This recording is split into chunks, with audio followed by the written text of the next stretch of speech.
नमस्कार। त्योहारों पर ट्रेन से घर जाना, वो जो एक जद्दोजहद होती है, हम सब ने कभी न कभी तो देखी ही है, महसूस की है। बिल्कुल, दिवाली और छठ पर तो हालत कुछ और ही होती है। हाँ, और इसी भीड़ को संभालने के लिए रेलवे ने जो हजारों स्पेशल ट्रेनें चलाई थी, वो मिशन अब पूरा हो गया है। लेकिन कहानियां खत्म नहीं होती। नहीं होती। जैसे ही ये ट्रेनें पटरी से हट रही हैं, एक नई चुनौती दरवाजे पर है, सर्दियों का घना कोहरा। तो आज हम इसी पूरे डोमिनो इफेक्ट को समझने की कोशिश करेंगे। इस बदलाव का एक आम यात्री के लिए असल में मतलब क्या है। हमारे पास जो रिपोर्ट्स हैं वो रेलवे की प्लानिंग और चुनौतियों की एक दिलचस्प तस्वीर दिखाती हैं। तो चलिए इसे अनपैक करते हैं। बिल्कुल, और ये सिर्फ कुछ ट्रेनों के आने जाने की कहानी नहीं है। ये असल में भारतीय रेलवे के उस विशाल, कभी न रुकने वाले चक्र की एक झलक है। ये दिखाता है कि दुनिया का सबसे बड़ा रेलवे नेटवर्क डिमांड और सप्लाई को कैसे मैनेज करता है, खासकर जब एक तरफ त्योहारों का बेहिसाब दबाव हो और दूसरी तरफ मौसम की मार। मतलब एक बहुत ही कॉम्प्लेक्स लॉजिस्टिकल पजल है। हाँ, जिसे रेलवे हर साल हर मौसम में सुलझाने की कोशिश करता है। तो सबसे पहले वहीं से शुरू करते हैं जहां से कहानी शुरू हुई। इन स्पेशल ट्रेनों की जरूरत ही क्यों पड़ी? जाहिर है, दिवाली और छठ पूजा। लाखों लोग जो बड़े शहरों में काम करते हैं वो अपने घर लौटते हैं। लेकिन इस बार हमारे सूत्रों के मुताबिक कुछ राज्यों में हुए विधानसभा चुनावों ने भी इस भीड़ को और बढ़ा दिया। हाँ, और इस भीड़ का जो स्केल है वो समझना मतलब बहुत जरूरी है। ये कुछ हजार लोग नहीं है, ये लाखों लोग हैं जो एक बहुत ही नैरो टाइम विंडो में ट्रैवल करना चाहते हैं। और इसका सबसे ज्यादा प्रेशर कुछ खास रूट्स पर पड़ता है, जिन्हें हम माइग्रेंट कॉरिडोर्स भी कह सकते हैं। दिल्ली से बिहार, उत्तर प्रदेश, झारखंड, इन रूट्स पर त्योहारों के समय कंफर्म टिकट मिलना तो अब भूल ही जाइए, वेटिंग लिस्ट भी हजारों में चली जाती है। एग्जैक्टली। तो ये स्पेशल ट्रेनें एक तरह से जरूरत बन गई। ये ट्रेनें हमें दिखाती हैं कि हमारे देश में सीजनल माइग्रेशन का स्केल कितना बड़ा है। ये सिर्फ आंकड़े नहीं है, ये वो लोग हैं जो शायद पूरे साल एक छोटे से कमरे में रहकर पैसे बचाते हैं, सिर्फ इसलिए कि दिवाली पर अपने बच्चों के लिए कुछ ले जा सके। सही बात है। उनके लिए ये ट्रेन सिर्फ एक सवारी नहीं, घर पहुंचने की उम्मीद है। तो इन स्पेशल ट्रेनों ने एक तरह से सेफ्टी वॉल्व की तरह काम किया। इन्होंने रेगुलर ट्रेन्स पर पड़ने वाले उस असहनीय बोझ को एब्जॉर्ब कर लिया। बिना इन ट्रेनों के पूरा सिस्टम शायद कोलैप्स कर जाता। एक सेफ्टी वॉल्व, ये सही शब्द है।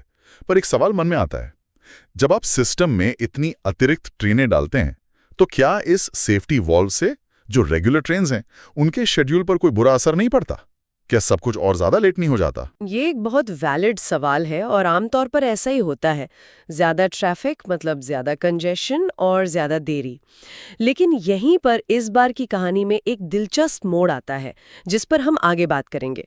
पर पहले ये समझते हैं कि अब इन ट्रेनों का हो क्या रहा है।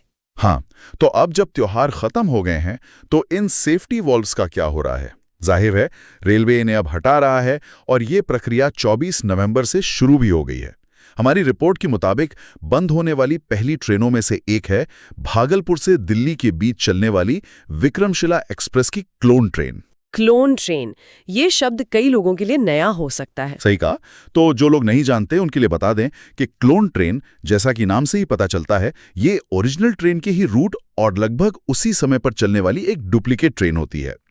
इसका मकसद होता है कि ओरिजिनल ट्रेन में जिनकी टिकट कंफर्म नहीं हुई उन्हें इसमें जगह दी जा सके और उस रूट पर भीड़ को प्रैक्टिकली आधा किया जा सके। तो विक्रमशिला क्लोन उन पहली ट्रेनों में से है जो अब बंद हो रही हैं। लेकिन ऐसा नहीं है कि रेलवे ने एक साथ सारी स्पेशल ट्रेनें रोक दी हैं।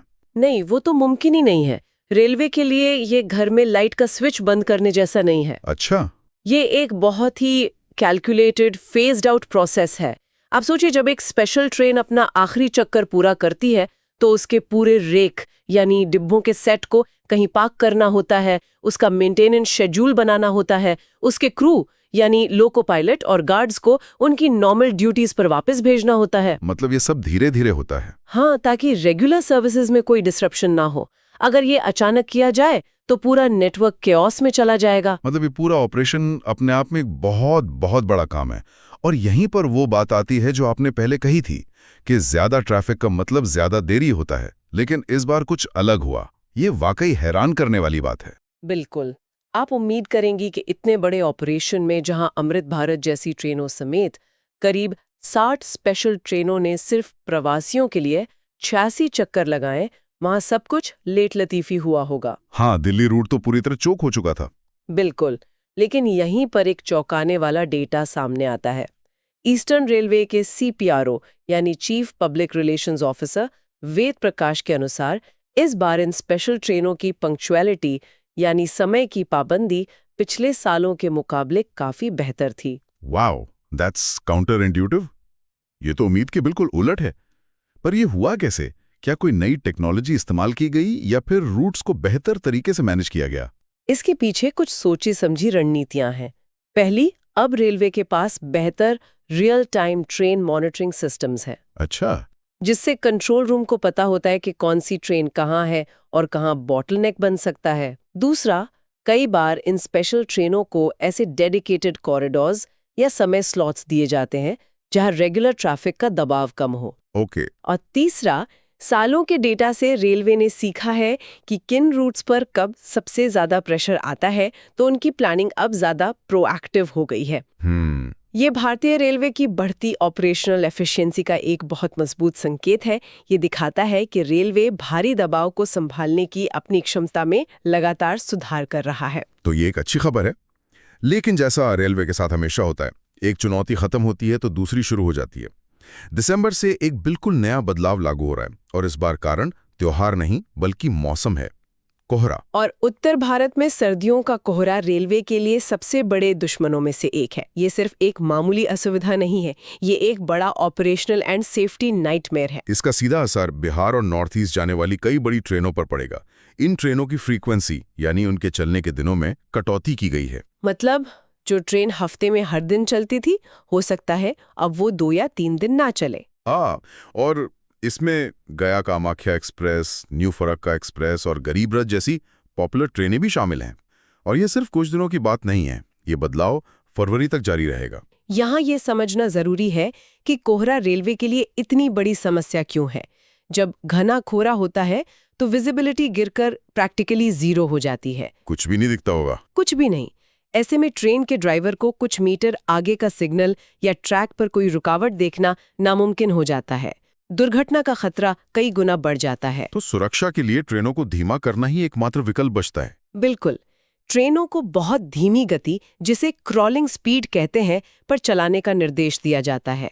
और जब एक ट्रेन धीमी होती है तो वो अपने पीछे आने वाली सभी ट्रेनों के लिए एक जाम लगा देती है। पूरा का पूरा टाइम टेबल गड़बड़ा जाता है। हाँ, घंटों की देरी से चलने लगता है। तो कुछ ट्रेनों की फ्रीक्वेंसी कम करना असल में इस डोमिनो इफेक्ट को मैनेज करने का एक तरीका है। कम ट्रेनें चलाकर रेलवे ये सुनिश्चित करने की कोशिश करता है कि जो ट्रेनें चल रही हैं वे कम से कम देरी और सुरक्षित रूप से अपनी मंजिल तक पहुंचे। ये एक तरह का ट्रेड ऑफ है, कम सेवाएं लेकिन ज्यादा सुरक्षा। और इसका सबसे ज्यादा असर उन्हीं प्रवासी कामगारों पर पड़ेगा जिनके लिए ये ट्रेनें लाइफलाइन हैं। बिल्कुल। त्योहार पर घर जाना एक जरूरत थी, लेकिन अब कोहरे की वजह से काम पर लौटना या किसी इमरजेंसी में घर जाना मुश्किल हो जाएगा। बिल्कुल सही। ये उसी सीजनल माइग्रेशन साइकिल का दूसरा पहलू है। आना जितना जरूरी था, लौटना भी उतना ही जरूरी है। तो जो लोग 1 दिसंबर के बाद यात्रा करने की योजना बना रहे हैं, उनके लिए रेलवे ने एक एडवाइजरी भी जारी की है जो जानना बहुत जरूरी है। रेलवे का कहना है कि घर से निकलने से पहले रेलवे की हेल्पलाइन 139 पर कॉल करके या फिर नेशनल ट्रेन इंक्वायरी सिस्टम यानी NTES ऐप पर अपनी ट्रेन का लाइव स्टेटस जरूर जांच लें। NTS ऐप, हाँ, वो बहुत काम की है। हाँ, ये वही ऐप है जिससे ज्यादातर लोग अपनी ट्रेन की लाइव लोकेशन ट्रैक करते हैं। बिना जांचे स्टेशन पहुंचना एक बड़ी गलती हो सकती है। और रिफंड का क्या प्रोसेस है, क्योंकि कई ट्रेनें तो आखिरी मिनट पर रद्द भी हो जाती हैं।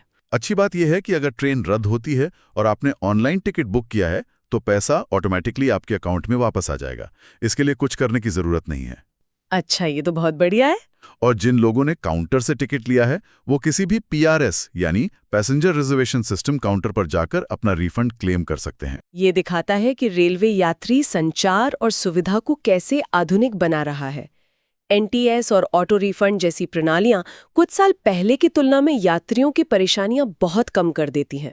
हाँ, पहले वो जो लंबी लाइनें लगती थी रिफंड के लिए, वो अब काफी हद तक खत्म हो गई हैं। ये एक बहुत ही कॉम्प्लिकेटेड सिस्टम को ज्यादा यूजर फ्रेंडली बनाने की एक अच्छी कोशिश है। तकनीक निश्चित रूप से मदद कर रही है। और जैसा आपने शुरू में कहा था कि रेलवे का काम एक चक्र की तरह है, तो अब वही हो रहा है। एक चक्र खत्म हो रहा है तो दूसरा शुरू होने को है। रेलवे ने अब अगले बड़े त्योहार होली के लिए स्पेशल ट्रेनों की तैयारी शुरू कर दी है। त्योहारों का मौसम कभी खत्म नहीं होता और रेलवे की प्लानिंग भी नहीं। सही कहा। सूत्रों के मुताबिक होली स्पेशल ट्रेनों की आधिकारिक घोषणा दिसंबर के आखिरी हफ्ते में होने की उम्मीद है। मतलब रेलवे हमेशा 2-3 महीने आगे की सोच के चलता है। यही तो इस पूरे ऑपरेशन की सबसे आकर्षक बात है, इसका साइक्लिकल नेचर। ये भारत की धड़कन को मैनेज करने जैसा है। वाह, सर्दियों में कोहरे की चुनौती, उसके बाद होली की तैयारी, फिर गर्मियों की छुट्टियों की भीड़, फिर मॉनसून की चुनौती जिसमें पटरियों पर पानी भरने या लैंडस्लाइड का खतरा होता है। और फिर घूम फिर कर वापस त्योहार। हाँ, और फिर घूम फिर कर वापस त्योहारों का मौसम आ जाता है। ये एक कभी ना खत्म होने वाला प्रबंधन का चक्र है। बहुत खूब कहा। तो आज की चर्चा का सार ये है, त्योहारों की भीड़ को संभालने वाली स्पेशल ट्रेनें अब बंद हो रही हैं, जिससे ट्रेनों का विकल्प कम हो जाएगा। वहीं दिसंबर से फरवरी तक कोहरे के कारण बिहार और पूर्वोत्तर जाने वाली कई ट्रेनों की सेवाओं में कमी आएगी, इसलिए यात्रा से पहले ट्रेन का स्टेटस जांचना बेहद जरूरी है। और इन सबके बीच रेलवे का पहिया घूमता रहता है और वो अब होली की तैयारियों में जुट गया है। बिल्कुल। और जाते जाते एक विचार छोड़ना चाहूंगी।